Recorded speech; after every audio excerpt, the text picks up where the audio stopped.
Welcome everybody, lovely to see you all. And this evening it is Ngakpa who is going to enlighten us with his words of wisdom. And he's teaching on the topic of the Jigten Chögye, which is the 8 Worldly Dharmas. Yes. Is that showing? I think it might be an idea to not have that right on you, because I think everybody's probably just seeing it in your glasses. Needs to be a bit to the side, maybe. Is that better? Shadows now, but never mind. Is this where you clap? Yes, now I need to do a clapperboard thing for the audio and the video. That's very good. Okay. Hello everyone. Yes, as Ngakpa says, tonight's teaching is on the 8 Worldly Dharmas, or also known as the 8 Worldly Concerns. Oh, don't forget, you can always ask questions in the chat box. Indeed. We first learnt about these a long time ago, and we learned a particular set of 8. And over time we came across other sets of 8 which overlap to some extent, and I think I've got 16 or 18 different combinations, a list of 16 or 18 of the 8 Worldly Dharmas, shall we say. So if one doesn't get you, another one will, I imagine. The ones we're mostly going to talk about tonight are gain and loss. They come in pairs, you'll notice. Hope and fear, praise and blame, and meeting and parting.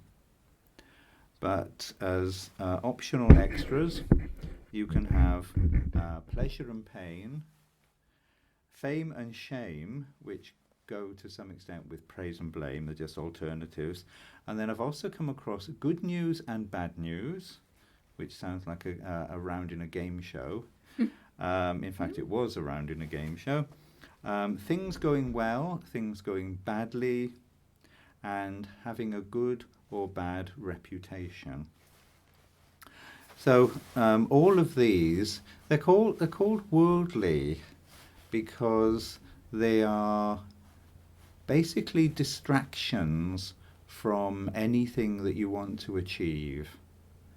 And they are illusory by nature, in that they have no substance and no sense of lasting qualities. So they are understandable, but they are distractions.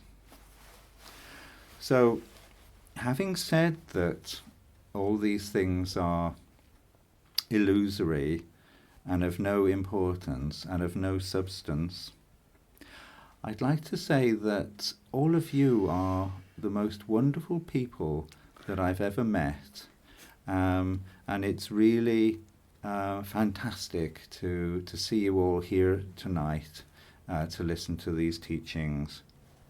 Alternatively, you're really awful people, and I don't know why you turn up for this at all, and what use it is in your lives. If there's any sense in either of those things where if somebody said it for real, you might feel swayed in some way, then you have a sense of the impact of the 8 Worldly Dharmas. And hopefully everyone has some idea of how that feels and the things that distract in our lives. They are also known as the 8 Worldly Winds, which I quite like, because if you're trying to navigate the sailing ship of your practice and the sailing ship of your life, these things are blowing at different strengths from different directions, and they, as much as we are affected by them, so we find it difficult to stay on course. And whether they are weak or strong doesn't matter so much, because even if we're off by 1 degree, it'll be difficult to reach our destination. Obviously, if we're off by 30 degrees, it's somewhat more difficult, but every little degree is of importance. So how much influence these things have in our lives depends on us individually, our own individual makeup, how much we feel that each of these 8 worldly dharmas connects with us, hooks into our particular psychological makeup. If we look to begin with at gain and loss, there's a sense there, if we are caught up in this, there's a sense that whatever we do, we have to come out on top. We have to come out in some fashion richer than we might have been before, or we worry that whatever it is we're doing, it's going to cost us in some way. So we're driven then by some kind of sense of poverty, because if that need to end up with some personal benefit is attaching to us at all, if that's having an impact on us, then we'd have to ask, where does it end? How much is enough? If I end up a penny richer today, do I need to be another penny richer tomorrow? Is there an end to this?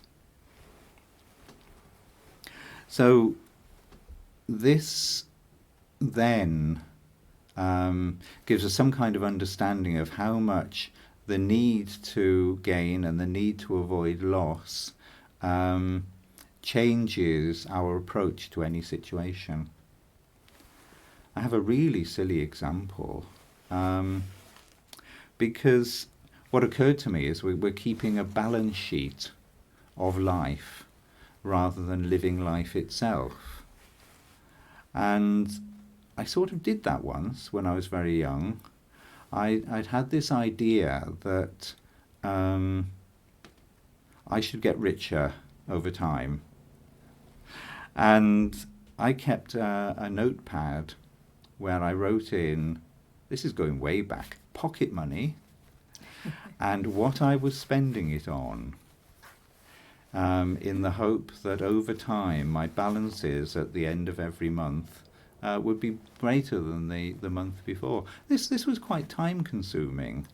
So it really does take me back to the idea that I'm keeping a good balance sheet of life, but I'm not free and I'm not living life itself. It reached an extreme, I remember very well, when postage stamps were 12 pence each, and my father needed one, and I tried to sell him one for 20 pence. And he wasn't buying. So somewhere I'd picked up this idea of the need to look after my wealth, and it really did start getting in the way of life itself. So these things, they're all a bit like that in that they have something you can understand. We don't want to be destitute or whatever, but they go beyond that, because we see one side of these things as being the cause of happiness and one side as being the cause of unhappiness. And if we look at our own lives and if we look at the lives of others, you don't always find that the rich people are happy and the poor people are unhappy. So we have an illusion there, and if we get hooked into that illusion, it's going to take us away from whatever we want to do, and it's not actually going to be of use to us. If we look now at hope and fear are really ephemeral We hope that something is going to work out well, or we fear that it might not.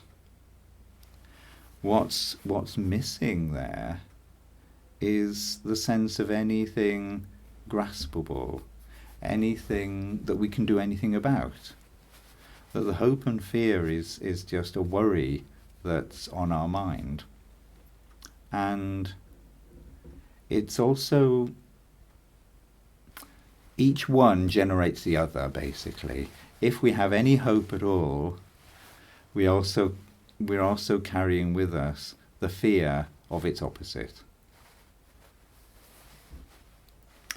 And unless we can actually do anything about it, it's an entirely pointless waste of energy. Again, understandable. But we have to realize how much we're affected by this, and realize the sense of pointlessness of it all. I have another silly story going back to school days. Exam revision. Obviously, you hope for a good outcome, but as we know, you fear that things are going to be awful. And whenever I'd settle to revise for examinations, I would look at the topic, and to be honest, I'd be more full of fear than anything else, and I could not revise unless it was a topic I was good at. And then there wasn't so much of a sense of hope or fear, and I could get on with the revision, which wasn't really useful, because maybe it was the other topics that I needed to revise. But I remember being fairly paralysed by the revision process, focused on whichever was the first exam was going to come up, and all the others were like this strange blur in the background. And I'd do things that I wouldn't normally do. I'd listen to cricket commentaries on the radio. Anything to not be revising, even though I was supposed to be revising. So this was another instance from my past where I had a real sense of the hope and fear actually causing a knot in my stomach and making it absolutely impossible to make progress with what I wanted to do.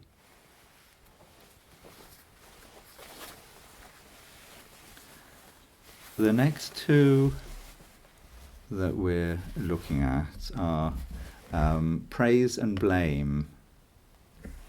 With praise and blame, we're looking at the approval that other people may give to us for whatever we're doing or however we appear or any aspect of our lives. Because perhaps we lack confidence in what we're doing. So instead of relying on ourselves and what we want to achieve, we are relying on other people's subjective opinion. I think something useful about this is that there may be people in your life whose opinion is actually valuable, and you can seek their opinion, and that's a whole different thing entirely. Or you may be when you have a teacher, or if your partner is your teacher, then their view of how you are is actually quite important. But for the most part, we're looking at the approval of a random collection of people in the world, or what's currently in fashion.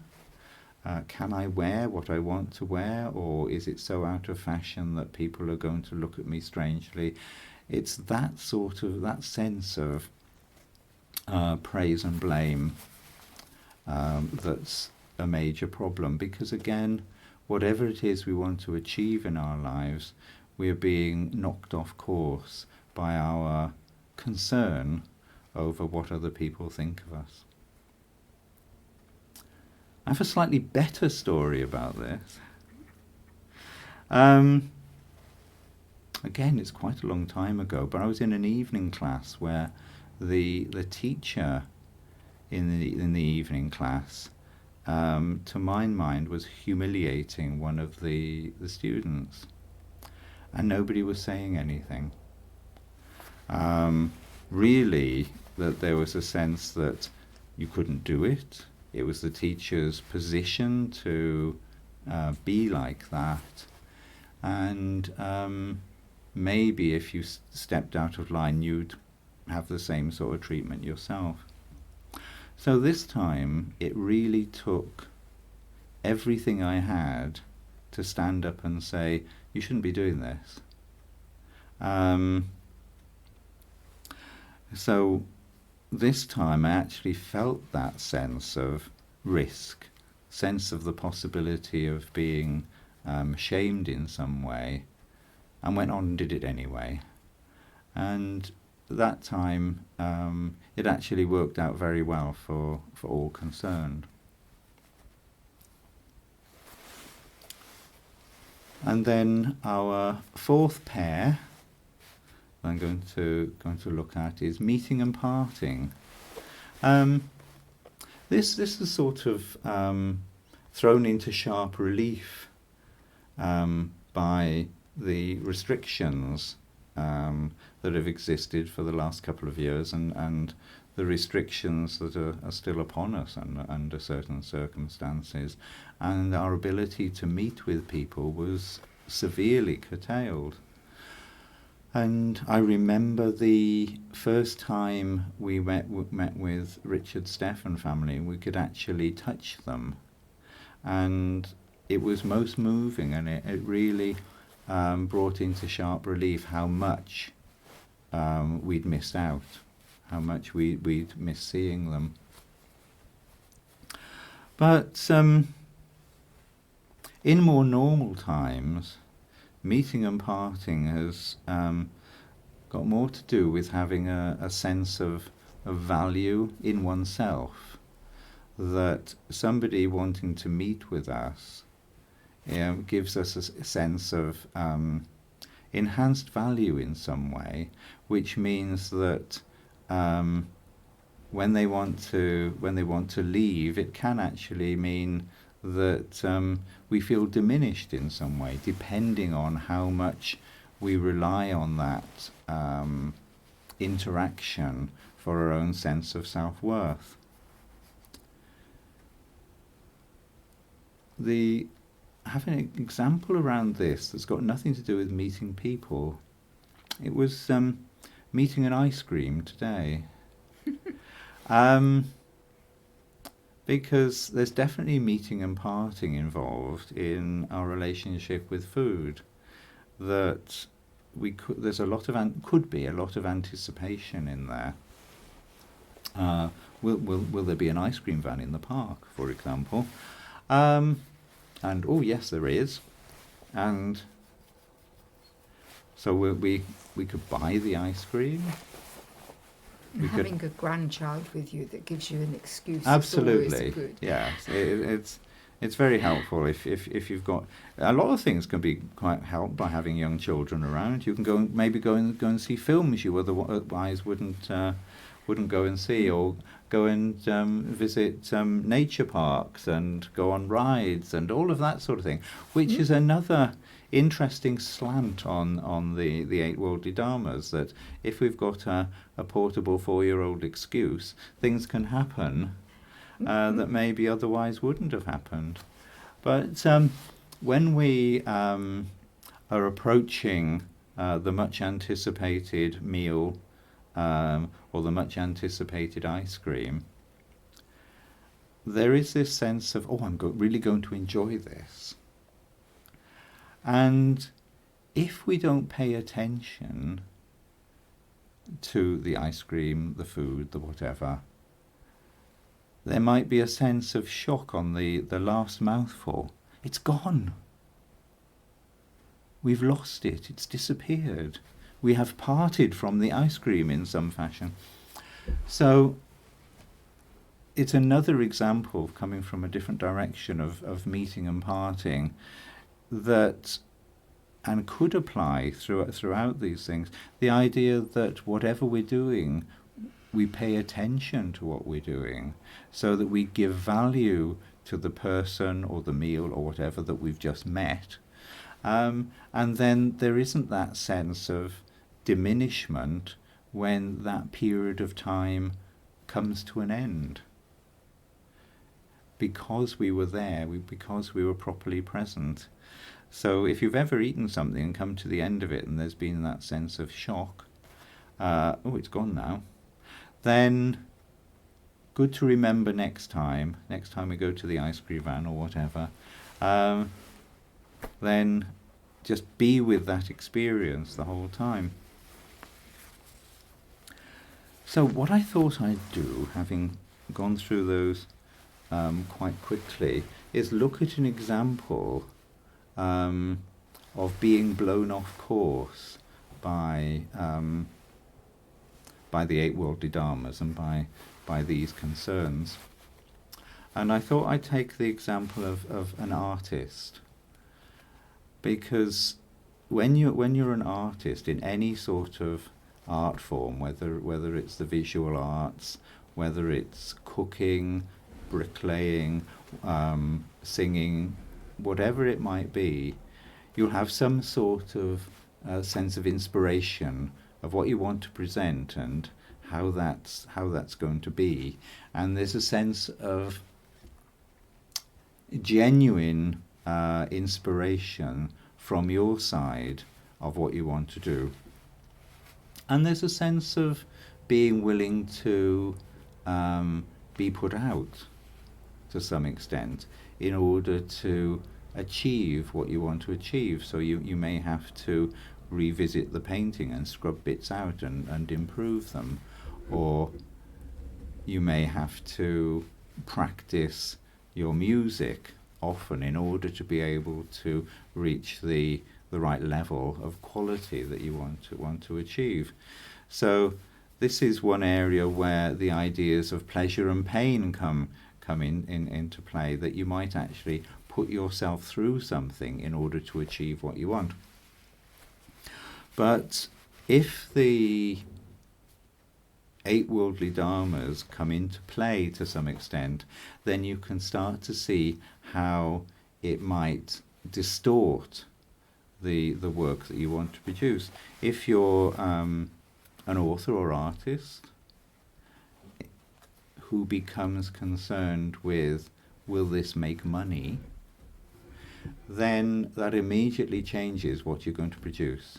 It's not the pure reflection of what you had in mind, because something else has crept in there.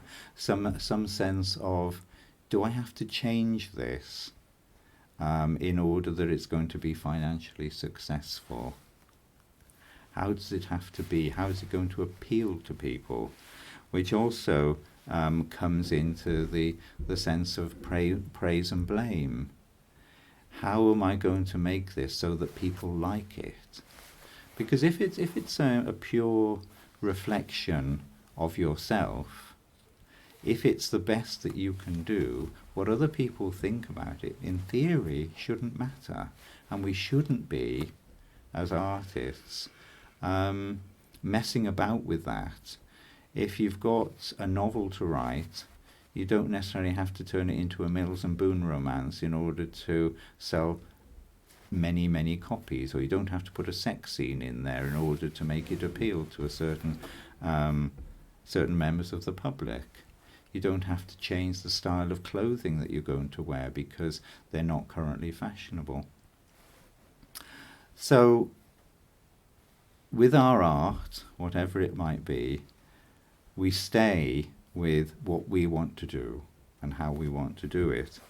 We don't engage in the hope that this will be successful with people, or the fear that it's going to be a complete and utter disaster, because all of that takes us away from our own sense of self-expression.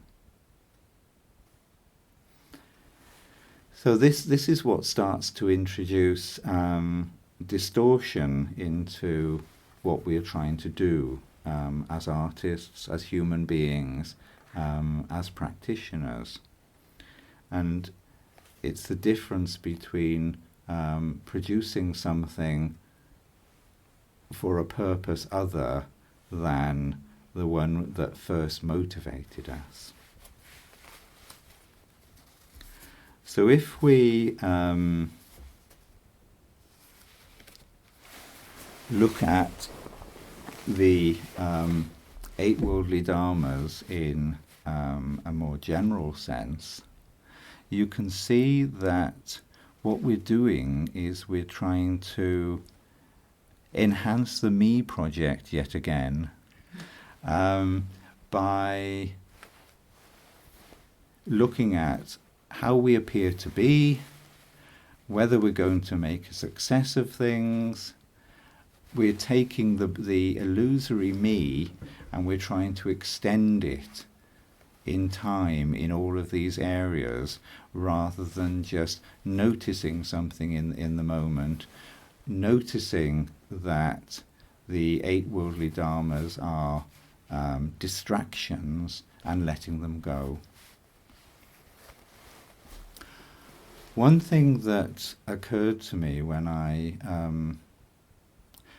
was thinking about the artists as a simile for our life as human beings, our life as practitioners, was that we see ourselves as the artist or the performer, and we see everybody else as being the audience.